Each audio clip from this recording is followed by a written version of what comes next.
fait qu'aujourd'hui, si quelqu'un, un Congolais, veut créer sa propre entreprise, ça ne peut pas prendre au-delà de 3 jours.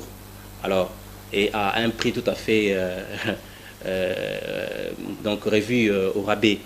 Alors, dans 3 jours, vous avez tous les documents possibles, en l'occurrence les numéros impôts, il y a l'identification nationale, les RCSM, et certains autres documents qui permettent à ce que l'opérateur économique puisse travailler dans toutes les bonnes conditions. C'est autant de difficultés que connaissent beaucoup d'entrepreneurs. Alors, vous avez vos moyens, vous voulez à ce que les taux de chômage puissent diminuer, vous créez votre société et du coup, vous voyez autant de services étatiques venir se déverser parce qu'il faut payer telle taxe, tel impôt et tout ça, etc. Ça ne favorise pas les Congolais. La plupart des fois, ils ne veulent pas travailler. Ils ne veulent pas travailler. Allez-y, allez-y voir peut-être ce que c'est fait dans plusieurs entreprises publiques. Vous allez trouver, vous allez voir quelqu'un qui vient à 10 heures, comment on appelle ça, au travail, et à 15 heures, il est parti. Alors, entre 10 heures et 15 heures, il a fourni quel travail pour bénéficier d'un salaire consistant à la fin du mois? Le Congo a besoin de travailleurs. Le Congo n'a pas besoin de paresseux. Parce que je n'ai vu aucun pays au monde qui s'est développé dans la paresse. Et aucun étranger viendra ici au Congo pour développer notre pays. Le Congo ne va se développer que par l'initiative des Congolais eux-mêmes. Chers téléspectateurs de suivre la radio-télévision La Voix de la démocratie congolaise, Panorama d'Afrique, qui émet pour vous à partir de New York aux États-Unis d'Amérique avec notre confrère Don Kaimbe. Je suis Raphaël Chananga à partir de Kinshasa en République démocratique du Congo. Aujourd'hui, nous allons parler de l'entrepreneuriat. Il y a toujours un problème dans la vie active de tout un personnel, de toute personne. Il y a une différence entre un riche et un pauvre. Mais on trouve à des moments des personnes qui travaillent jusqu'à 60 ans, mais qui sont toujours pauvres. On ne sait pas pourquoi est-ce qu'ils sont considérés comme pauvres et pourquoi est-ce qu'une autre catégorie de personnes est appelée riche. Alors pour en parler, nous avons joint un économiste qui est aussi jeune entrepreneur que nous allons tous découvrir tantôt. Ce dernier nous a laissé voir que est riche, c'est lui qui jouit d'un revenu passif. Tandis qu'un pauvre est celui qui réjouit ou se contente d'un revenu actif. Nous invitons la technique et notre réalisateur à nous balancer cet entretien que nous avons eu avec ces jeunes entrepreneurs que vous allez découvrir maintenant. Chers téléspectateurs de la radio-télévision La Voix de la démocratie congolaise, Panorama d'Afrique, nous avons joint au bureau, à partir de son bureau, M. Tryphon Mayamba, bonjour. Bonjour, monsieur le journaliste. Monsieur Tryphon Mayamba, est-ce que vous pouvez vous présenter devant nos téléspectateurs? Merci. Je commence d'abord par saluer tous les sénateurs qui nous suivent en ce moment. Et je réponds au nom de Tryphon Mayamba. Je suis opérateur économique et je suis aussi économiste de formation.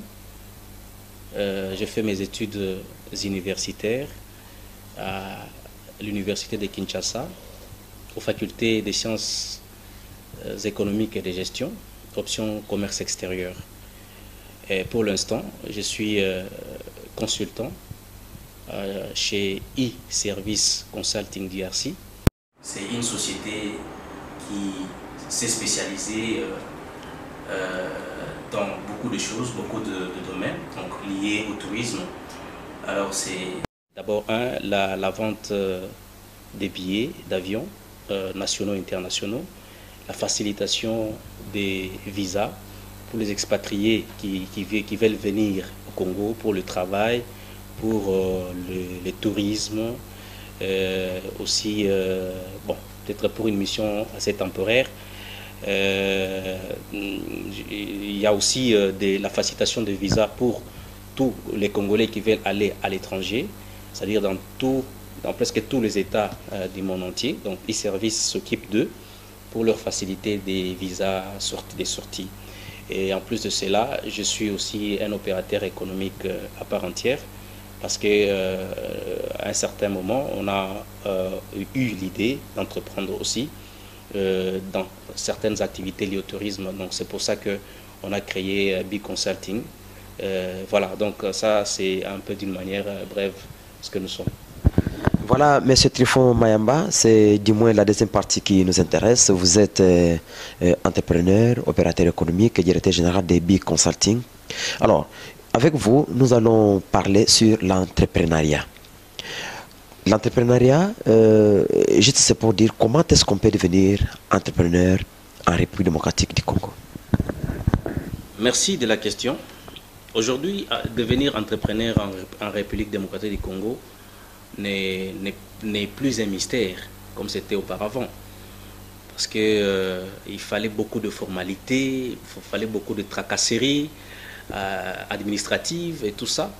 Alors, à un certain moment donné, nos dirigeants, donc ici du gouvernement qui a cédé, du régime qui a cédé place au nouveau régime, qui est dirigé par son Excellence, Monsieur le Président de la République, Félix Antoine Tshilombo Tshisekedi, alors avait pensé autrefois à créer les guichets de création des entreprises, entre autres, il y a eu... en fait, c'est un guichet qui a été mis en place par les premiers ministres Matata pour faciliter au moins la création des entreprises au Congo. Alors, ce qui fait qu'aujourd'hui, si quelqu'un, un Congolais, veut créer sa propre entreprise, ça ne peut pas prendre au-delà de 3 jours. Alors, et à un prix tout à fait donc revu au rabais. Alors, dans 3 jours, vous avez tous les documents possibles. En l'occurrence, les numéros impôts, il y a l'identification nationale, les RCSM, et certains autres documents qui permettent à ce que l'opérateur économique puisse travailler dans toutes les bonnes conditions requises. Alors, cela aussi implique que celui qui a l'idée d'entreprendre puisse connaître les domaines dans lesquels il veut investir ou il veut vraiment mettre donc, ses capitaux pour ne pas parfois démarrer à un certain moment donné et après s'essouffler. Donc il n'y a plus assez de tracasseries aujourd'hui et c'est tout à fait facile et c'est facilité même par l'État congolais. Donc voilà. Vous venez de dire que vous êtes déjà entrepreneur, vous avez acquis les documents à partir des guichets uniques selon l'organisation du pays. Mais une question me revient en tête. Pourquoi est-ce qu'on trouve que tous les salariés presque du monde entier, et plus particulièrement ceux de la République démocratique du Congo, sont toujours pauvres? Bon, là, ça me fait revenir à la notion de qui est pauvre et de qui est riche. Oui. Donc, comme on le dit d'une manière générale, autant d'auteurs, autant de définitions. J'en reviens tout simplement pour dire ceci. Celui qui est pauvre, à mon humble avis, c'est celui qui a un revenu actif. Voilà. Alors, celui qui est riche d'emblée, je pense que c'est celui qui a un revenu passif. Pourquoi? Parce qu'à un certain moment aussi, il faut que je développe cette thèse-là. Celui qui est pauvre, qui a un revenu tout à fait actif, travaille dur pour s'attendre à un salaire ou à un revenu à la fin du mois. Et dans les conditions qui sont les nôtres ici, dans notre pays, ou bien dans nos pays africains, prenez par exemple les salaires d'un fonctionnaire de l'État. C'est vraiment un salaire qui ne peut pas réunir les 2 bouts du mois. Et si quelqu'un, comme celui-là, d'abord, un fonctionnaire de l'État, commence à travailler à l'âge de 30 ans, à la fin de chaque mois, il a son salaire que vous connaissez. Et s'il atteint 60 ans, parce qu'aujourd'hui, si je ne me trompe, pour aller en retraite, il faut avoir 65 ans à peu près. Et avec ces salaires-là, c'est tout simplement dire qu'il va mourir pauvre. Pourquoi? Parce qu'il ne sait pas investir. Or, on investit que quand on épargne.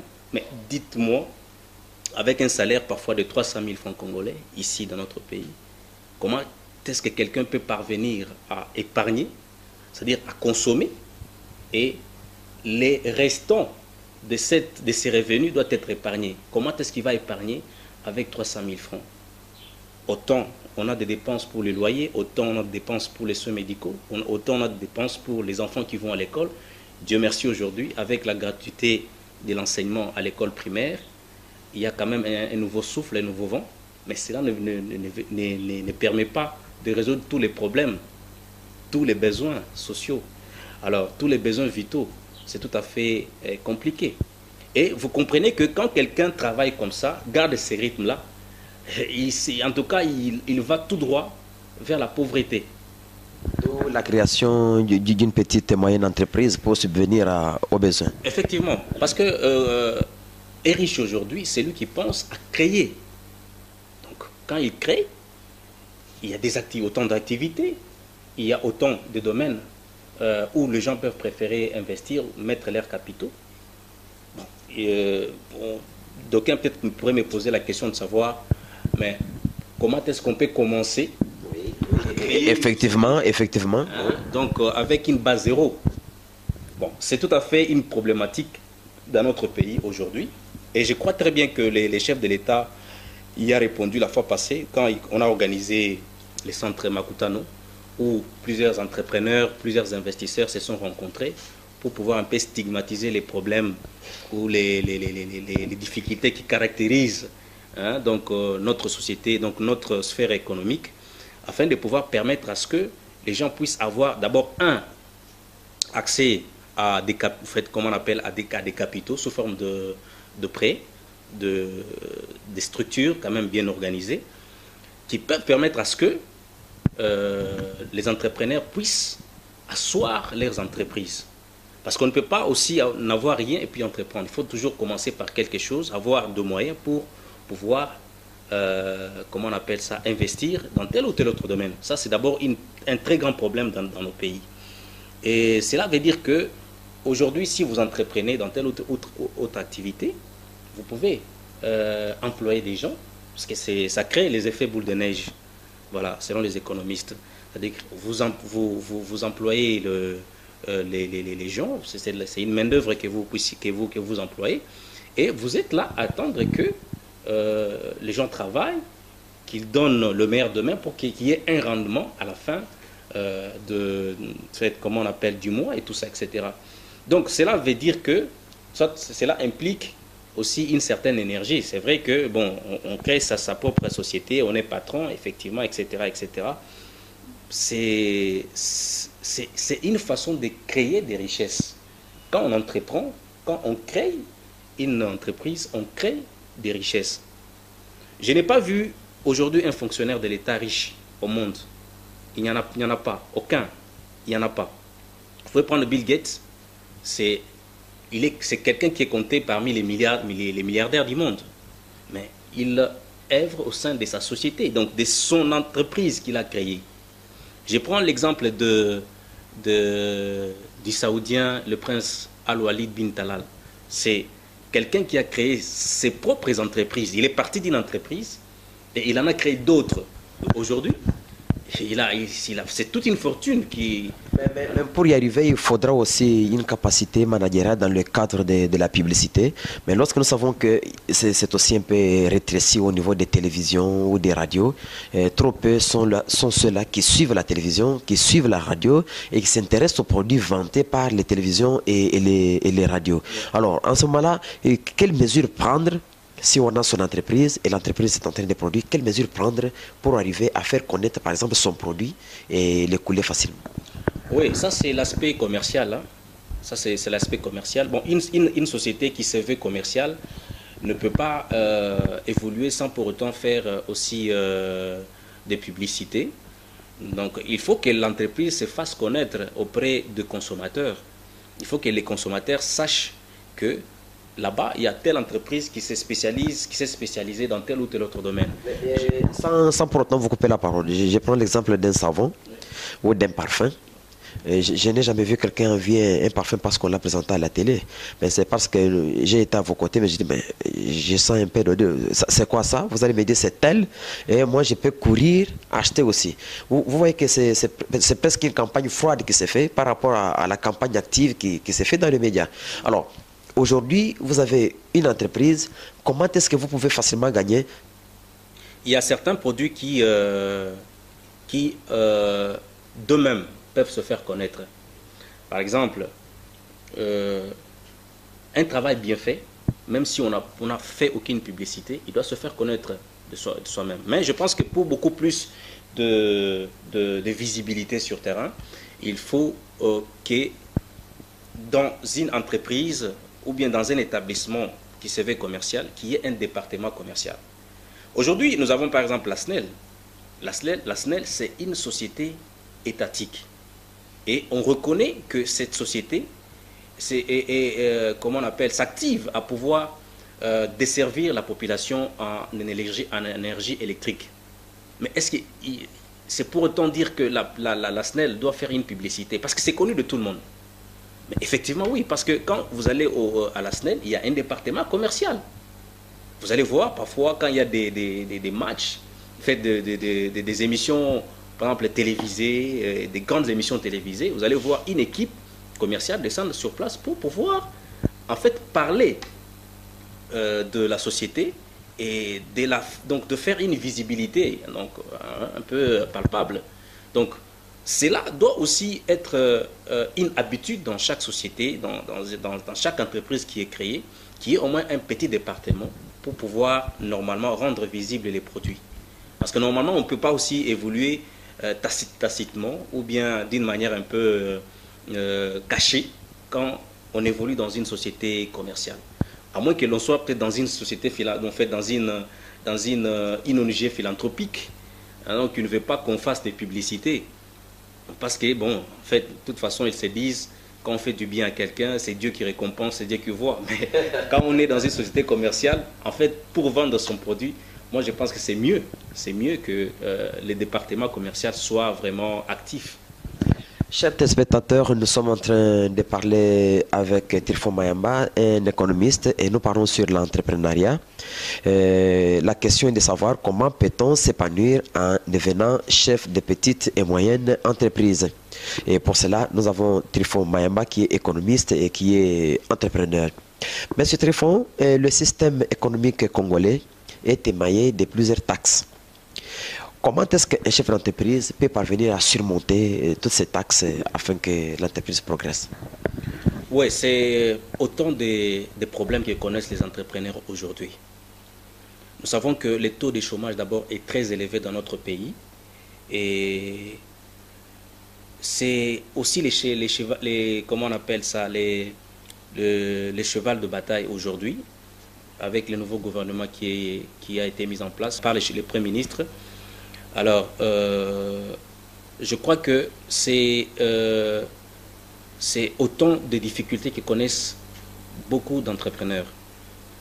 Alors, vous avez vos moyens, vous voulez à ce que les taux de chômage puissent diminuer, vous créez votre société et du coup, vous voyez autant de services étatiques venir se déverser parce qu'il faut payer telle taxe, tel impôt et tout ça, etc.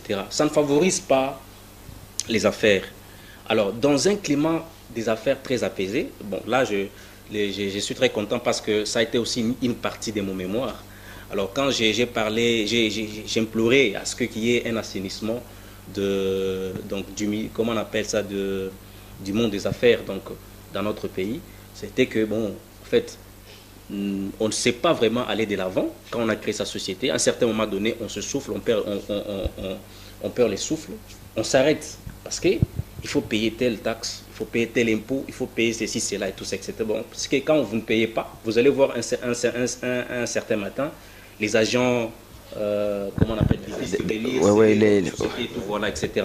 Et il y a des pénalités en fait qui dépassent donc le niveau de la tête. Et c'est vraiment donc la difficulté, une difficulté vraiment énorme pour laquelle nous demandons parfois indulgence aux autorités de notre pays afin de voir un peu de ce côté-là. Mais ce n'est pas du tout facile. Alors pour surmonter tout cela, moi je pense que les entrepreneurs doivent en fait s'organiser, faire un bloc, faire des mémorandums auprès des autorités attitrées, afin de pouvoir au moins alléger certaines taxes. Parce que vous êtes en train d'en parler, est-ce qu'il y a aussi un syndicat qui réglemente ou qui réunit les entrepreneurs? Nous avons aujourd'hui la FEC. Le rôle de la FEC aujourd'hui, c'est de voir comment est-ce qu'il faut donc plaider la cause des entrepreneurs. Parce que la FEC aujourd'hui, c'est juste un regroupement des entrepreneurs du secteur privé. Donc, je pense que les rôles aujourd'hui que doit jouer la FEC, c'est de voir comment est-ce que certaines taxes, certains impôts peuvent être allégés. Je suis content d'une chose parce qu'il y a une fois, je suis passé par l'ANAPI, l'Agence nationale pour la promotion des investissements. Ils ont un service, il y a un service qu'on appelle aftercare. Donc, c'est-à-dire quoi? Quand vous venez, quand vous investissez dans tel domaine, l'État doit vous accompagner. Vous créez votre société, l'État vous accompagne. On peut vous poser autant de questions. Vous avez monté votre entreprise, vous avez mis en place votre projet. Quelles sont les difficultés? Alors, s'il y a des difficultés parfois qui sont de l'ordre de la parafiscalité ou de la fiscalité, l'ANAPI peut plaider aussi la cause auprès de la DGI ou bien de telle régie financière afin de pouvoir ne pas vous acculer et de continuer comme cela. Alors, c'est ça un peu, moi je pense que cette plaidoirie doit se pérenniser et il ne doit pas se stopper à un certain moment donné. Donc, parce que l'État congolais doit aujourd'hui donc connaître les booms des sociétés, des entreprises privées. Et même aux États-Unis d'Amérique aujourd'hui, si vous vous informez, ce qui fait la force de l'économie américaine, c'est des entreprises privées. Vous prenez par exemple la société Boeing, c'est une société privée qui fabrique des avions qui sont même vendus à l'État américain. Et l'État fait tout pour pouvoir parfois subventionner ces sociétés-là et parfois aussi supprimer certaines taxes afin de leur permettre d'évoluer comment on appelle ça, à travers les temps. Alors cela fait que quand une entreprise dure sur comment on appelle aussi longtemps que possible, les travailleurs bénéficient des revenus. Mais les syndicats des travailleurs, vous ne les considérez pas? Non, les syndicats des travailleurs, pourquoi est-ce qu'on peut dire aujourd'hui qu'on ne les considère pas? Parce que vous avez vu ce qui s'est passé au mois de février ou mars, si je ne m'abuse. Il y a les syndicats des travailleurs qui s'est activé pour pouvoir aussi améliorer les conditions des travailleurs dans les secteurs privés. Et on a donné raison à ces syndicats-là. Et les entreprises privées aujourd'hui s'activent à pouvoir aussi améliorer. Voilà, donc c'est ça un peu, donc améliorer les conditions des travailleurs dans tel ou tel autre domaine. Donc ça, c'est ça. Mais au-delà de tout, moi, je peux dire qu'il faut d'abord que les travails viennent en amont. Et les salaires doivent revenir en aval. Aujourd'hui, les Congolais, pour la plupart des fois, ils ne veulent pas travailler. Ils ne veulent pas travailler. Allez-y voir peut-être ce que c'est fait dans plusieurs entreprises publiques. Vous allez trouver, vous allez voir quelqu'un qui vient à 10 heures, comment on appelle ça, au travail, et à 15 heures il est parti. Alors entre 10 heures et 15 heures, il a fourni quel travail pour bénéficier d'un salaire consistant à la fin du mois? Bon, c'est là aussi peut se faire remarquer dans des entreprises privées. Vous allez voir quelqu'un qui ne travaille pas presque, mais à la fin du mois, il faut qu'on lui donne un salaire consistant. Alors que les revenus, c'est tout simplement la traduction de tout ce que vous avez produit au courant d'une certaine période donnée. Nous constatons aussi dans le secteur privé de l'entrepreneuriat une catégorie de ceux qu'on appelle les commissionnaires. Comment est-ce qu'ils y arrivent? Ils sont là, soit ils prennent la marchandise, ils vont couler, soit ils sont en train de chercher les preneurs, et les entreprises leur donnent des pourcentages. Oui. Donc, les commissionnaires, bon, moi je pense que c'est une partie, on ne peut pas leur renier cela. Donc, c'est un fait qui existe tout simplement. Bon, aujourd'hui, moi, je peux tout simplement dire que la société ne peut pas faire tout. Il y a certains départements qu'on peut normalement aussi sous-traiter, hein, faire sous-traiter. Il y a aujourd'hui, vous pouvez acheter vos équipements, par exemple à Dubaï ou en Chine, et pour que ces équipements viennent ici au Congo, arrivent ici au Congo. La société parfois ne peut pas avoir tout ce qu'il faut pour pouvoir acheminer ça. Donc c'est là de la Chine ici au Congo. Il y a parfois, la société peut passer par des personnes interposées. Donc l'on appelle parfois commissionnaire ou courtier dans ce sens-là pour l'aider à pouvoir acquérir ces équipements ou ces matériels. Alors, ces gens ne peuvent pas aussi travailler. C'est des gens qui connaissent au moins les circuits hein, de transport, les circuits, donc, c'est-à-dire par lesquels les marchandises peuvent passer ou les équipements peuvent passer. Alors, ces gens-là, quand ils travaillent et que vous les contactez comme ça, ils ne peuvent pas travailler bénévolement. Il faut que vous puissiez les rémunérer. C'est comme ça. En tout cas, c'est une machine qui tourne et puis bon, voilà. Cela arrive aussi à Biconsulting. Non, bon, Biconsulting, c'est vrai, ou e-service, c'est vrai que il y a toujours, par exemple, vous faites des émissions de billets, et voilà, donc on n'a pas acheté des avions, c'est des avions, ou soit des compagnies qui sont tout à fait privées, ou je ne sais pas moi, nationales ou étatiques. Alors, quand vous voulez travailler avec toutes ces sociétés, c'est comme si vous venez, hein, donc chercher un partenariat entre vous et eux. Voilà. Donc, c'est-à-dire que vous vendez leurs produits et à la fin d'une certaine période, vous convenez sur des commissions. Voilà, que bon, vous bénéficiez. Parce que normalement, aujourd'hui, tout le monde ne peut pas aller faire la queue au guichet d'une compagnie d'aviation. Alors, c'est là est permis que quelqu'un aujourd'hui, s'il veut entreprendre dans les domaines tout à fait aéronautiques ou dans les domaines touristiques, qu'il crée son agence et qu'il sache vendre les produits de telle ou telle autre compagnie d'aviation. Et c'est là, c'est tout à fait normal et c'est permis. Et quel conseil pouvez-vous donner aux jeunes Congolais qui sont dans la paresse, qui ne travaillent pas, et que l'on retrouve un grand groupe, les autres sont appelés les Koulouna, et ainsi de suite, pour qu'ils deviennent les meilleurs demain?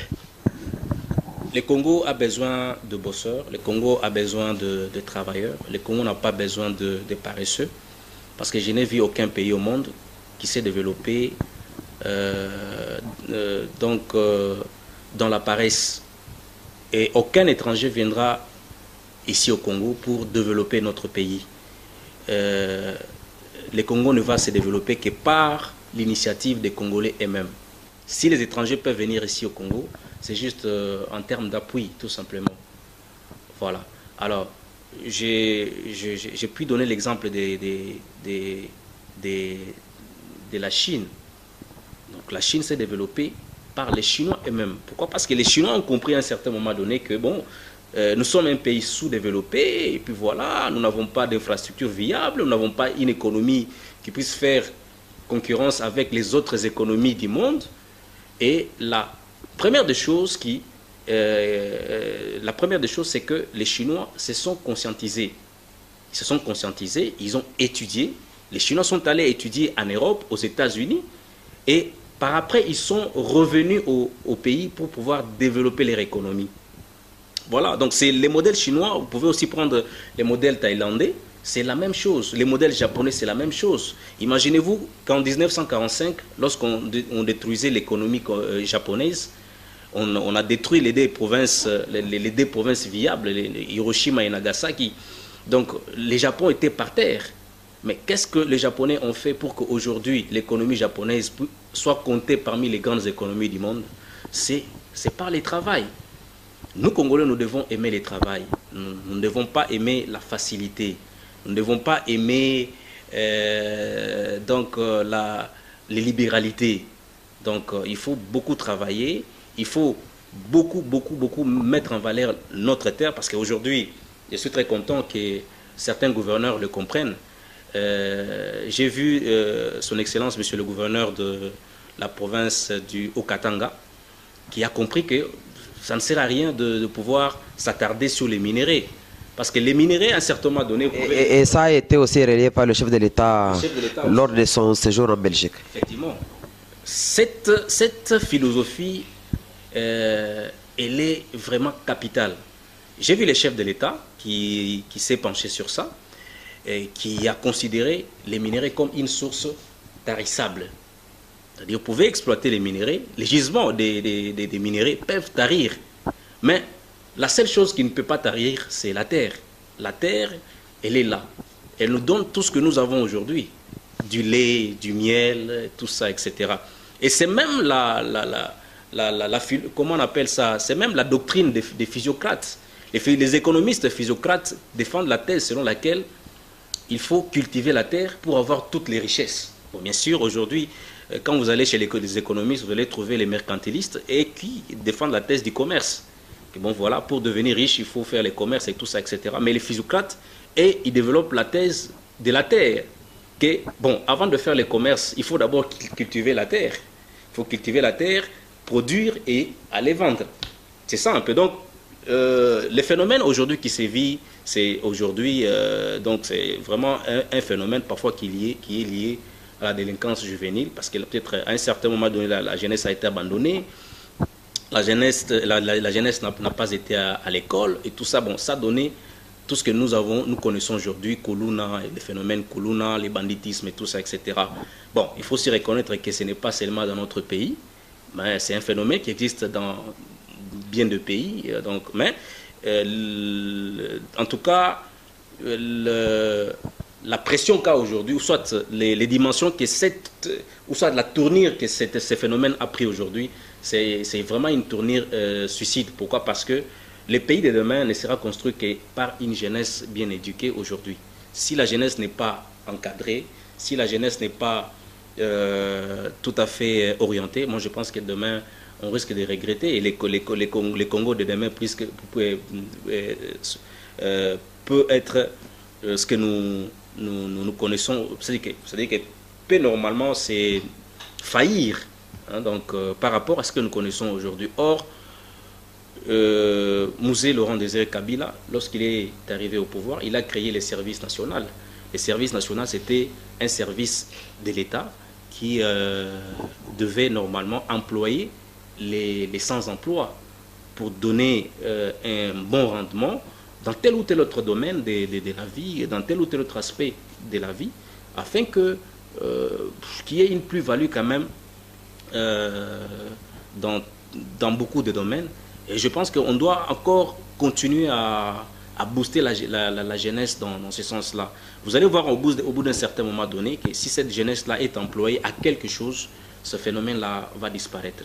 Bon, pas disparaître totalement, mais bon, va certainement disparaître et on pourrait peut-être rester avec une jeunesse peut-être estimée à 20% au chômage et tout ça, etc. Je pense que c'est ça. En tout cas, M. Trifon Maïma, nous vous disons merci. C'est moi qui vous remercie et je profite de l'occasion pour saluer tous ceux qui nous écoutent en ce moment. D'ailleurs, en passant, je salue M. Ibrahim Eneko Barwani, qui est le patron de e-Service Consulting DRC. Alors, c'est quelqu'un qui s'active, qui travaille jour et nuit pour que e-Service puisse normalement émerger, puisse connaître de nouveaux marchés, puisse servir de nouveaux, comment on appelle ça, de nouveaux clients et tout ça, etc. Alors cette énergie-là doit toujours être compensée par des remerciements, voilà. Et bon, c'est quand même un maître inspirateur parce que bon, si on est quand même parvenu à créer B-Consulting, bon, c'est lui qui nous inspire chaque jour. Donc je n'oublie pas tous ses collaborateurs. Ils sont vraiment nombreux, alors qu'ils trouvent ici, par cette émission, vraiment mes très sincères remerciements. Et je vous remercie aussi de vous être déplacés, parce que ça n'arrive pas à tout moment. Mais quand on en a l'occasion, il faut quand même en parler. Voilà. Nous avons aussi aujourd'hui parlé de l'entrepreneuriat, et nous avons dit certainement que pour ne pas être pauvre, il faut savoir créer des richesses.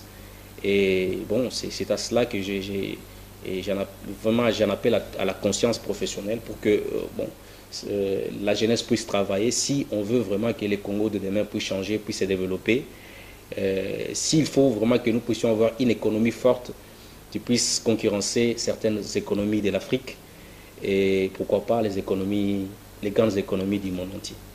Merci. Merci. Ces jeunes entrepreneurs ont appelé les jeunes congolais et plus particulièrement ceux de Kinshasa à se débarrasser, se désolidariser de la paresse, de quitter les rangs de Koulouna, de travailler, de créer des petites et moyennes entreprises parce que nous avons tout suivi qu'il a démontré comment est-ce qu'il faut devenir chef d'entreprise, comment est-ce qu'il faut procéder afin que ces jeunes deviennent responsables dans la vie future. Merci chers téléspectateurs, c'était à partir de Kinshasa pour le compte de la radio-télévision La Voix de la démocratie congolaise Panorama d'Afrique, Raphaël Tchananga. Vous pouvez nous suivre sur www.mediaforafrica.net en images et en intégralité. Et vous pouvez aussi nous suivre pour nos informations générales sur www.lavdc.net, sans oublier notre page YouTube Info RD Congo. Nous disons merci à José Kapajika et Don KMB pour la réalisation et la coordination de toutes nos activités. Nous disons merci à Joséphine Mvidi et Théodore Bakatouila qui sont derrière la caméra. Merci et à la prochaine pour un nouveau numéro.